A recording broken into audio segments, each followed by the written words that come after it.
Assalamualaikum. Kebetulan ada ikan kembung hari ni. Mak ingat nak buat percik. Bahan-bahan dia simple je, sikit je ni antara bahan-bahan dia lah. Bawang besar ataupun bawang merah, kunyit, kuah, halia. Kita blend. Moti nak blend ni sekali dengan santan sebab Moti guna santan hok beku dalam hok ada dalam peti dah. Jadi blend sekali lah, senang sikit. Kita blend dulu. Allah, dia jadi toko-toko gitu sebab dia beku. Tak apa, kat gigi dia sejuk ni, dia jadi gitu. Lepas kita blend, kat gigi bila kita buka api dia jadi comel. Tak ada masalah. Kalau kita blend dia jadi santan, dia lemak lebih. Kalau dia dok blend dia jadi macam pala dok comel. Jadi sebab dia ada sejuk dengan panah dok sekata, jadi kurang lemak tadi. Kita panah dulu. Lepas tu kita bubuh nisang, letak cili boh. Cili boh dalam 2 sudu. Ikutlah, kalau nak pedas lagi boleh tambah lagi cili boh ni. Lepas tu kita bubuh ni asam keping sekeping. Tambah belacan sikit. Lepas tu benda apa lagi? Bubuhlah gula dah letak dah sebab nisang tu manis dah. Kita letak ni serai. Allah, wangi ni. Tak ada serai dah jadi ni. Kalau percik ni dia kena ada bau serai. Kita masak sampai kuah tu jadi pekat.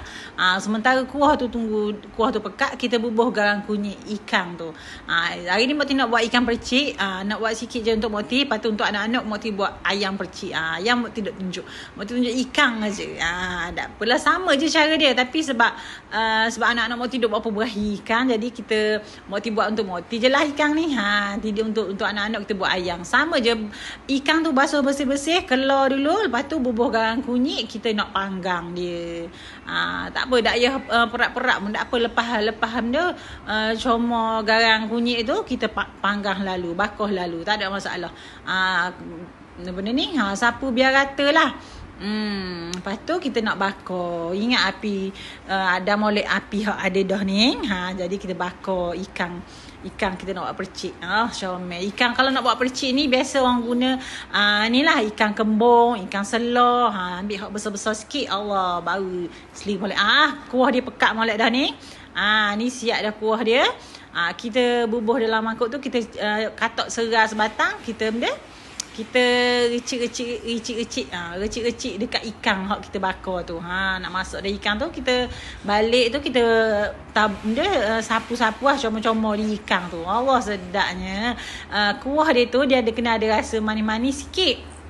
Tapi ikut selera lah. Kalau nak buat pedas boleh buat style pedas. Kalau nak kurang pedas pun boleh kurang pedas. Gitu. Allah, sedapnya. Rasa macam bulan puasa. Kalau bulan puasa biasa ikan percik ni clear sungguh. Gitu je lah. Letak dulu. Siap dah. Boleh nak cubuh kuah dia pulak dalam pinggang. Selamat mencuba.